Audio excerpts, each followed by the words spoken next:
Welcome to another edition of Life, Love, and Philosophy.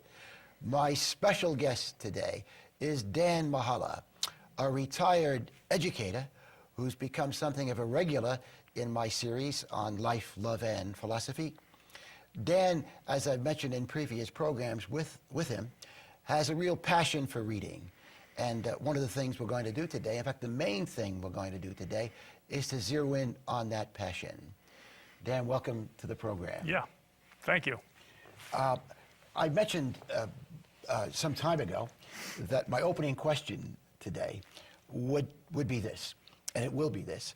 If you could spend an evening with any person, past or present, even a fictional character, whom would you choose to spend the evening with?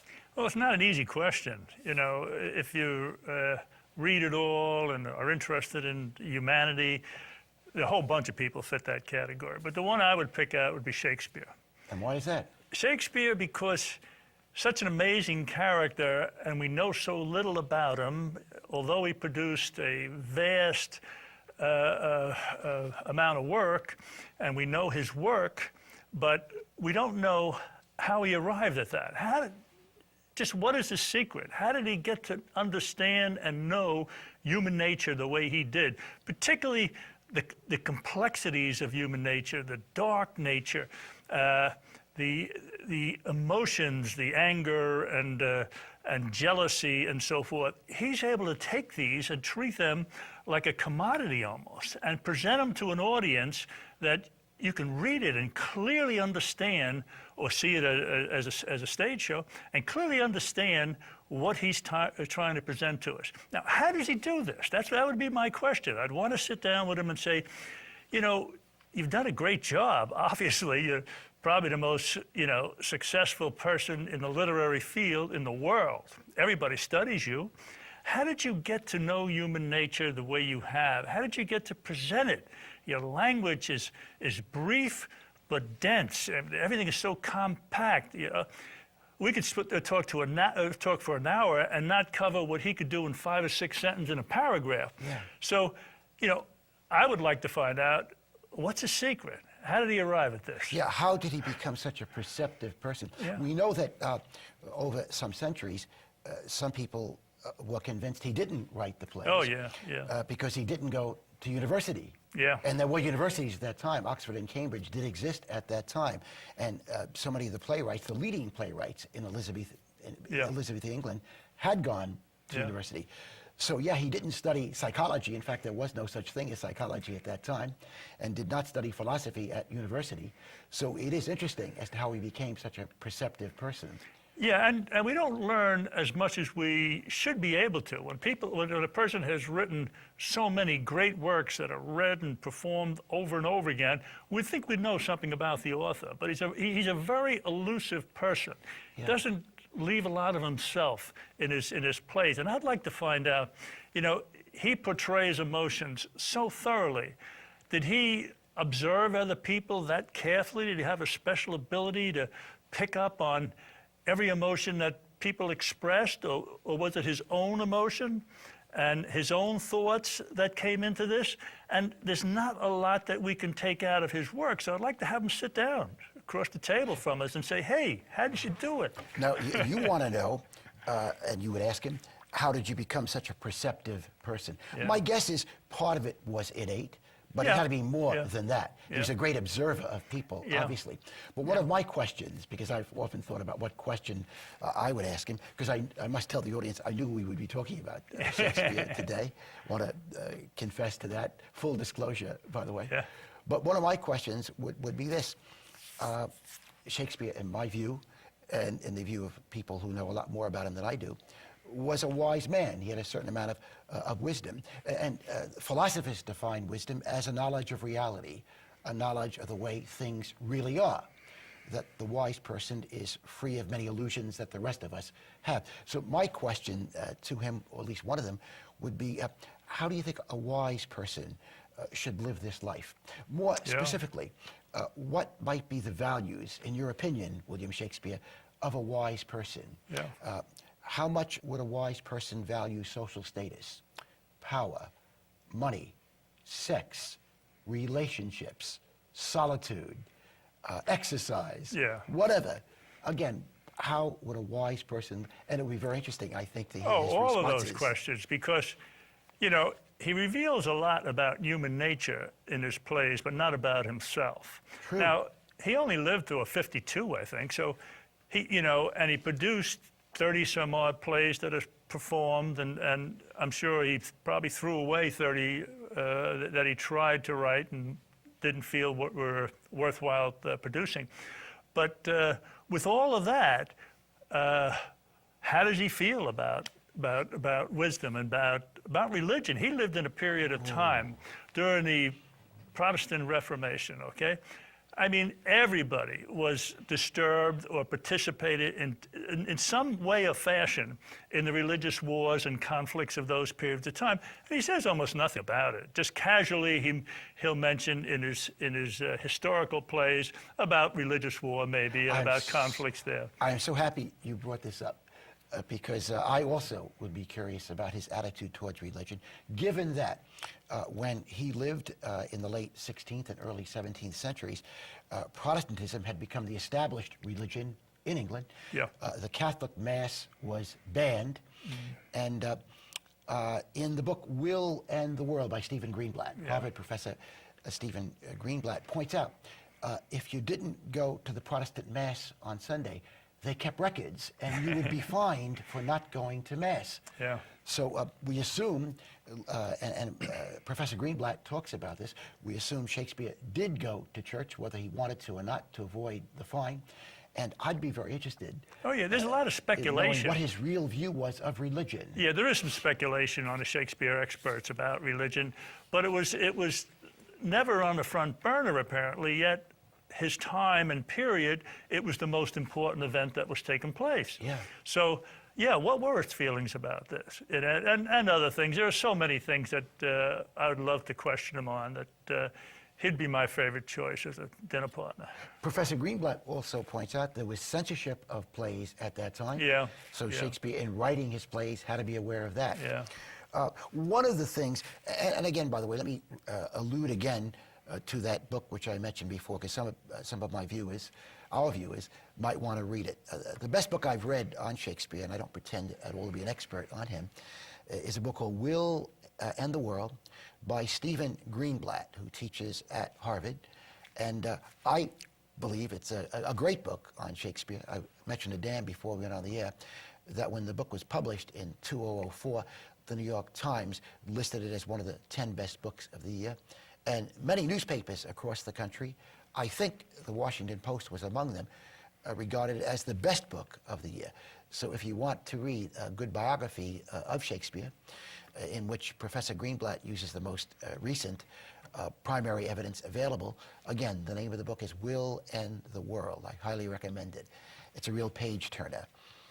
And one of the things Professor Greenblatt points out in the book, and here I think he hits the nail on the head concerning what we have been talking about, especially what you have been talking about.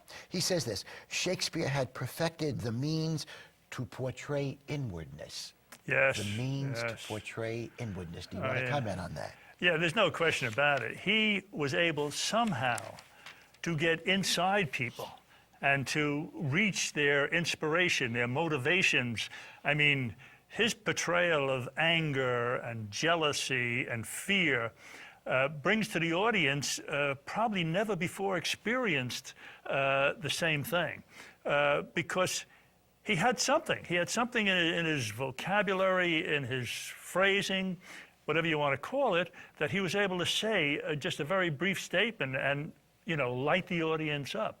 Yeah. I'm sure when Hamlet first got out there and said, "To be or not to be," I mean, people said, you know, what does this bring on? To be or not to be? I mean, it's provocative just from 3 or 4 words, Yeah. and he did this so often. So often he was able to enlighten people. I mean, you would just sparkle when you heard some of his statements. I think one of the things he shows us, perhaps more lucidly than any other writer, is how different our inner life can be from our outer life. Yeah. How different one may talk to people in contrast to what one is really thinking. I don't doubt there are genuinely sincere people around. I like to think I'm one of them. I like to think you are one of them. But I think all of us at times don't always tell others exactly what we are thinking. And Shakespeare helps us to learn more about ourselves. Oh, yeah. I think Shakespeare helps us to see all the role playing all of us engage in, all the mask wearing all of us engage in. Well, so the he helps world us is to know a stage, ourselves. yeah. The world's a stage. Another question I would have for Shakespeare, and again, jump in anytime you want with any more of your questions, would be what was your attitude towards the human race? And the reason I would ask him that question, and there are many reasons, but one of his great lines comes from King Lear. You recall, if you've read the play, King Lear had some very disappointing experiences, to say the least, with his daughters. And towards the end of the play, King Lear says this: "When we are born, we cry that we have come to this great stage of fools." And it's not unusual that Shakespeare uses an expression like that in some of his other plays. So I really want to know, what was his, did he see us as fools? It's interesting, I've been reading a lot of Montaigne recently, did some programs on him. And Montaigne mentions two thinkers of antiquity who had very different attitudes towards humanity. He talks about Democritus, who who mocked humanity, laughed at humanity, because he saw so much foolishness in them. But Heraclitus, who also was, I believe, a friend of Democritus, his attitude was very different. He saw so much suffering in the lives of human beings. So that Montaigne says, when Democritus left his home each day and went out into the world, it was with a mocking expression, where, at least in his mind, he was ridiculing the human race. Whereas when Heraclitus went out, he would sometimes weep. He felt so badly for people because he knew how difficult life is. And I'd be interested to know, what was Shakespeare's attitude? Yeah, well, that's towards obviously, as you said, he felt there was a lot of false play acting. And there's a saying in Richard II, I can't give you the exact words, but I'll paraphrase it as best I can. He says something about nobody will be pleased with life until they are at ease with being nobody. And that's, that I remember that line. That encapsulates Buddhism kind of in one statement, that we are really not important. So why play the role of this important, prestigious, powerful person when that's not us? That's a shocking hit. This reminds me of a line from Emerson, who we may get to David. Emerson said this: "My life is for itself and not for a spectacle." Yes. Isn't that a beautiful line? It is. That my life is for itself. It's not to impress you or you or you, my mother, my father, my sister, my brothers, so to speak. My life is for itself. I perhaps have only one life to live. The Buddhists might disagree with this. But even if I do have more lives to live, why shouldn't I try to be a genuine person, try to find out who I am, what my values are, and live those values? Well, this is a common theme amongst, the great thinkers, as you mentioned, Emerson also, that we've seemed to have gotten away from. That the important thing now is to be important, to stand out. You want to be something special. And very few people will, pay any attention to somebody who says, I'm nobody. I want to be nobody because I feel more comfortable and I feel like I have a place in society and that's where I fit. But today it's just the opposite. Everybody wants to be top dog. Yeah, it would be interesting to know, again, what Shakespeare's attitude was towards status seeking. There is some evidence, Professor Greenblatt points to, that Shakespeare himself was interested in social status. It doesn't mean that, he, because he said these great things, that he practiced them. We don't always practice what we preach. What you're saying also reminds me of a line from J.D. Salinger, Franny and Zoe, which we have both read. And you recall one of the main characters in the book is a young girl who is at college. She's part of the theater group in college. And she comes to the conclusion that she likes applause. And she's disappointed in herself that she craves applause, craves people's approval.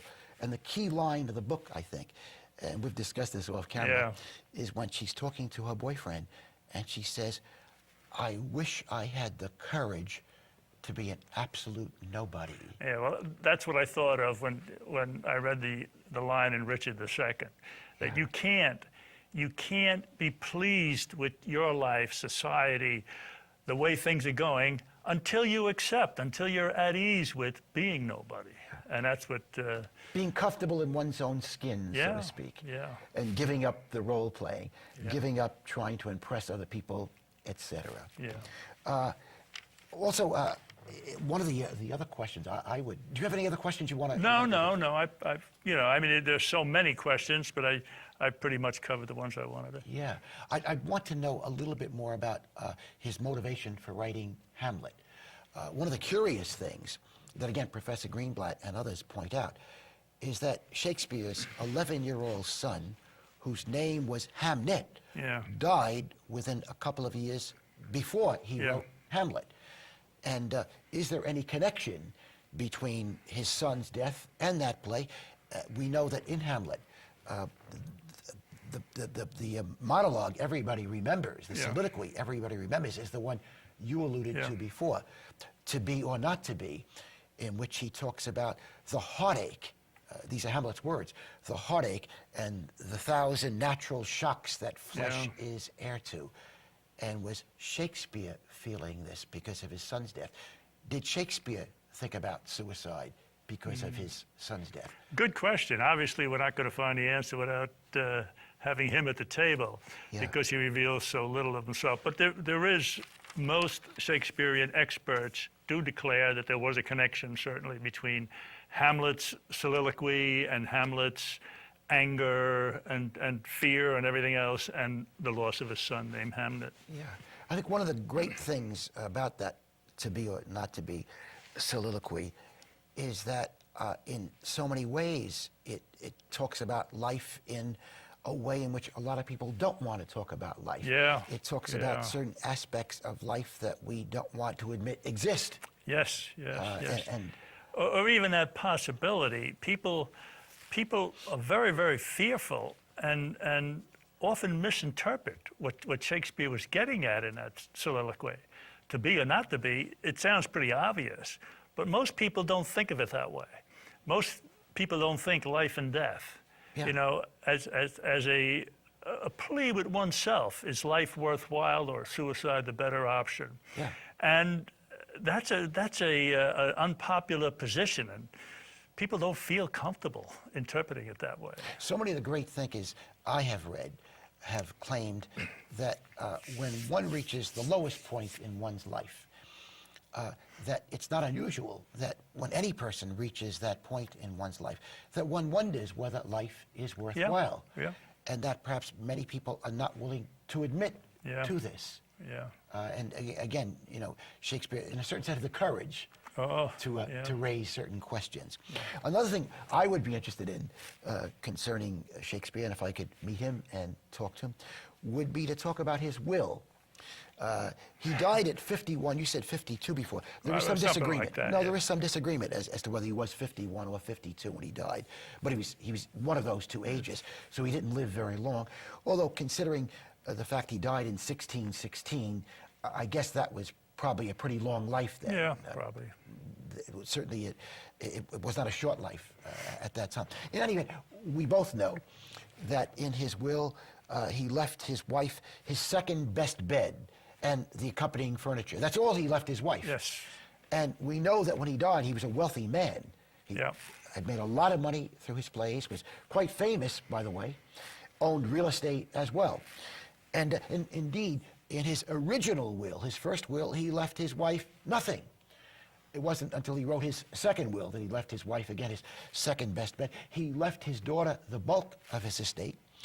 But as some Shakespeare biographers have pointed out, he left the poor practically nothing. Yeah. And did not provide, and Professor Greenblatt talks about this, any scholarships for poor, young, bright people to go to Oxford, to go to Cambridge, for example. So I would be interested in asking Shakespeare about his will. It adds to the mystery. When you see a will like that of a person who had accumulated a good deal of wealth, he owned the theaters and the companies that made a lot of money, and left nothing to the poor. Well, maybe it was the custom of the time. I'm not sure. Maybe, you know, he had other thoughts about it. And it just adds to the mystery.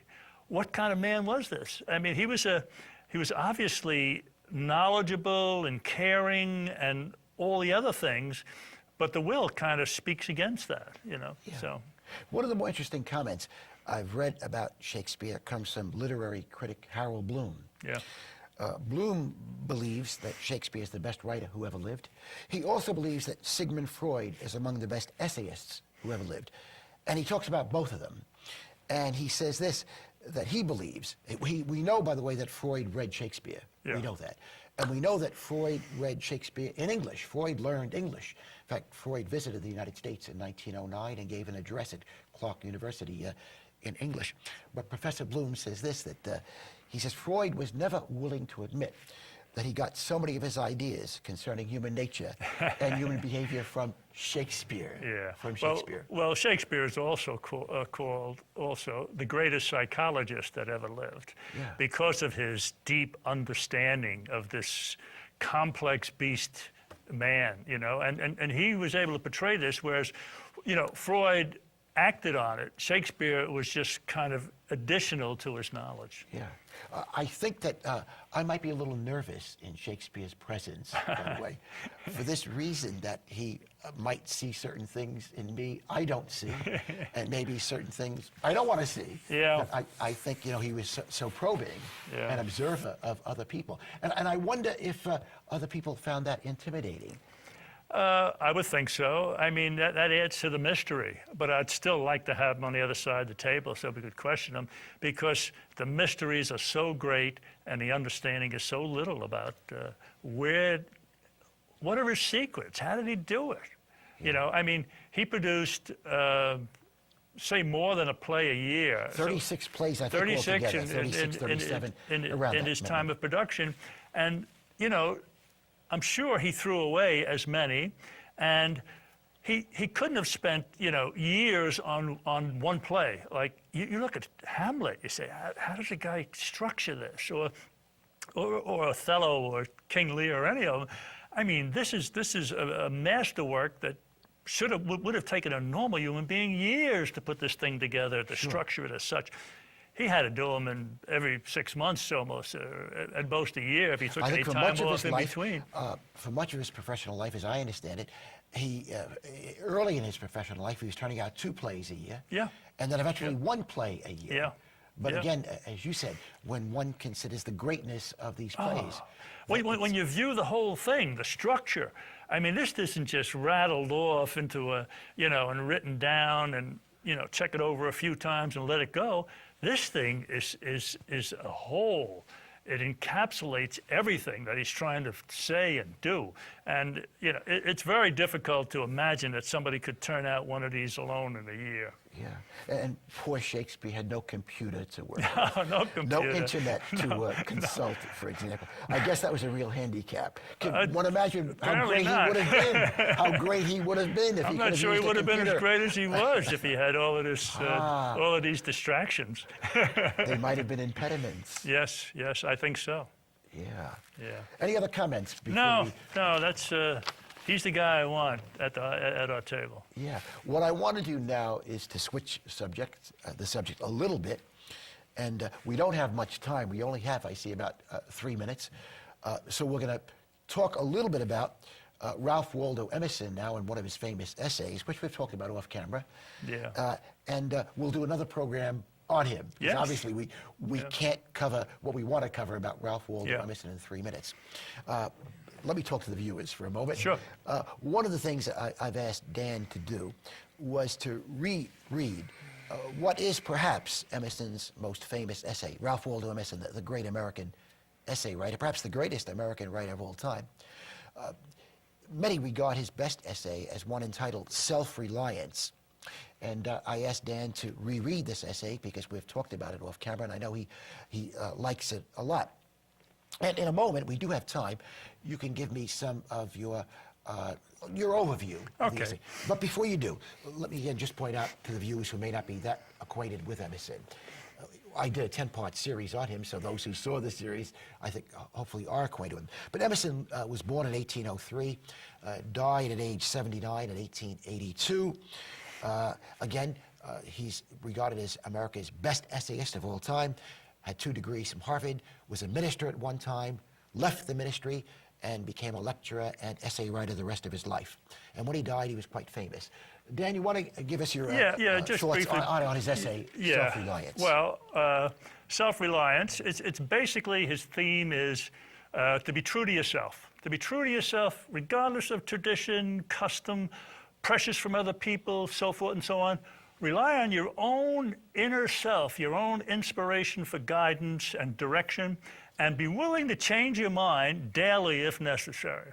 2 of his most popular themes are conformism and consistency. Now, he said, as you have quoted, whoso would be a man must be a nonconformist. I love that. That's Say that again. shocking Say that again, 'cause statement today. that's powerful. Whoso would be a man must be a nonconformist, meaning that conformism is against manliness. In order to be a man, you got to be a nonconformist. You got to think for yourself and stand on your own 2 feet. That's self-reliance. George Steele, a professor at the College of Staten Island, who's been on my program several times, he talks about this theme also. And he says too many people have designated thinkers. They have the advertising industry think for them, the television industry think for them, some actor or famous actress think for them, have Derek Jeter think for them, etc. And again, it's interesting that Emerson. Okay, the one other principle I would just want to mention, I want to read a line or 2, is consistency. A foolish consistency is the hobgoblin of little minds adored by little statesmen and philosophers and divines. With consistency, a great soul has simply nothing to do. So if you stay the course, follow somebody else and be consistent, you're not a thinker. Yeah, so what he's saying, as we grow older, we should change our minds. Absolutely. We should change our Be a views. flip-flopper. If we are consistent, if I believe at age 50, everything I believed at age 20, I haven't grown. That's right. So I you should haven't be used your inconsistent in a certain mind. sense. That's right. Dan, as always, yes. The time has gone so quickly. You're going to have to come back. We're going to do a whole program on Emerson. Absolutely. I thank you for being here. Thank you.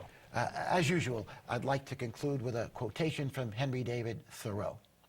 Thoreau, in Walden, his masterpiece, penned the following words: "To affect the quality of the day, that is the highest of arts."